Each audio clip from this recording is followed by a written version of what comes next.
Siegfried et le dragon. Il était une fois un fabuleux trésor et un anneau sur lesquels planait une malédiction de deuil, de tourment et de mort. Par cupidité, les deux frères Fafnir et Reginn avaient tué leur père pour s'approprier les monceaux d'or et de joyaux. Fafnir était plus cupide encore que son frère. Pour garder le trésor, il l'enferma dans une grotte et s'installa à l'entrée. Peu à peu, sa peau se couvrit d'écailles, sa taille devint démesurée et son souffle brûlant. Des pattes griffues remplacèrent ses membres et des ailes lui poussèrent. Il s'était transformé en dragon. Plus jamais il ne laissera Reginn s'approcher de son immense fortune. Reginn, dépossédé, chercha alors quel serait le meilleur moyen de récupérer à son profit ce fabuleux trésor. Lui-même n'aurait jamais osé affronter ce dragon terrifiant qui pourtant avait jadis été son frère. Il lui fallait se mettre en quête d'un homme valeureux pour accomplir à sa place cette tâche surhumaine. Comme il était magicien renommé et forgeron hors pair, il forgea une épée merveilleuse et magique qui devrait un jour venir à bout de Fafnir. Quand il fit la connaissance du jeune et valeureux Siegfried, Reginn sut qu'il avait trouvé son homme. Siegfried était un tout jeune homme élevé dans le château du roi Hjalprek. Et Reginn, qui était savant autant que fourbe, se proposa pour être son précepteur. Siegfried en sut bientôt autant que son maître, et Reginn sut piquer sa curiosité et son désir d'action héroïque. Je connais un endroit où repose un trésor fabuleux. Si tu arrivais à le conquérir, à coup sûr, tu te couvrirais de gloire. Qui garde ce trésor ? Un dragon, nommé Fafnir. Dit Reginn en prenant un air malin. Mais j'ai entendu parler de ce Fafnir, s'écria Siegfried. Il est monstrueux et si féroce que nul ne peut s'attaquer à lui. Eh bien, Siegfried, je te croyais plus vaillant. Ce dragon n'est pas énorme du tout. Tes ancêtres en auraient fait qu'une bouchée. Ils doivent être bien déçus s'ils te voient de constater que tu es trop lâche pour t'attaquer à un dragon de rien du tout. Moi ? Lâche ? En revanche, si tu le combats, tu auras la gloire d'avoir accompli cette action d'éclat. Tuer un dragon, c'est autre chose qu'une petite bataille entre hommes, hein, sans compter qu'il y a de l'or aussi. Reginn ne lui dit pas qu'il comptait garder l'or pour lui, et qu'en fait, d'action d'éclat, il s'agissait surtout d'éliminer son frère le dragon. Mais Siegfried, lui, sentait l'idée faire son chemin. Il avait envie de prouver sa vaillance, de s'affronter à des adversaires dignes de lui.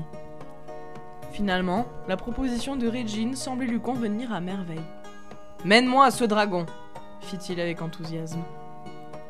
Guidé par Reginn, Siegfried arriva en vue de la caverne du dragon, et tous deux se cachèrent non loin de l'entrée. La bête était réellement monstrueuse, bien plus énorme et terrifiante et menaçante que Reginn ne l'avait laissé entendre. « Tu m'as trompé !» murmura Siegfried au magicien. « Allons, tu ne vas pas reculer maintenant !» Siegfried ne pouvait affronter le monstre en face, mais rien ne l'empêchait d'utiliser la ruse. Il résolut d'examiner attentivement les habitudes du dragon et nota ses allées et venues. Fafnir, qui n'avait plus rien d'humain, ne quittait guère les lieux, sauf pour aller chaque jour boire à une source voisine. Profitant de son éloignement quotidien, Siegfried creusa alors un trou et s'y glissa en se dissimulant sous une couche de feuilles. Quand le dragon revint vers sa tanière en ondulant lourdement, Siegfried brandit son épée magique et éventra le dragon. L'épée perça d'un coup les écailles d'une texture métallique et aussitôt, Fafnir s'écroula en perdant son sang. Siegfried fut inondé des pieds à la tête.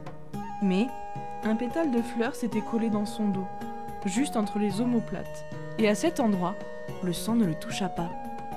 Puis Siegfried sortit du trou, retira son épée de la plaie et attaqua le dragon qui continuait de donner de furieux coups de tête et de queue, tout en répandant des flammes autour de lui. « Je sais que Reginn est à l'origine de ma mort, et il sera à l'origine de la tienne, j'en suis bien content !» Fafnir mourut dans une dernière convulsion. Régine, qui s'était prudemment dissimulée, vint féliciter le héros et se hâter de lui donner de nouvelles instructions. « Vite, arrache le cœur de ce dragon et fais-le griller pour que je le mange !» ordonna-t-il à Siegfried avant de se mettre à boire le sang à même la plaie. Or, tandis qu'il préparait le cœur pour son mentor, Siegfried se brûla et porta la main à sa bouche. Par mégarde, il consomma un peu du sang de dragon. Aussitôt, il se passa un curieux phénomène. Les oiseaux qui pépiaient dans les arbres près de lui semblèrent avoir un langage compréhensible. Grâce au sang magique de Fafnir le dragon, Siegfried comprenait dorénavant la langue magique par excellence, la langue des oiseaux. « Ce pauvre Siegfried, disait un merle, il ne se doute pas que Régine veut récupérer le trésor pour lui seul et le tuer. »« Oui, renchérit une alouette. C'était bien pratique de faire tuer Fafnir sans prendre de risque. Maintenant, il va lâchement assassiner le vainqueur. » Heureusement, continua un G. Tous les endroits où le sang de Fafnir l'a touché sont invulnérables. Ce langage des oiseaux était décidément fort intéressant. Siegfried se dit qu'il y allait de sa peau. C'était lui ou le magicien. Il tua Régine, le magicien fourbe et sans scrupule, qui paya ainsi le prix de sa cupidité. Siegfried, lui, enterra le dragon après avoir mangé son cœur, puis il emporta le trésor et s'en alla vers d'autres aventures.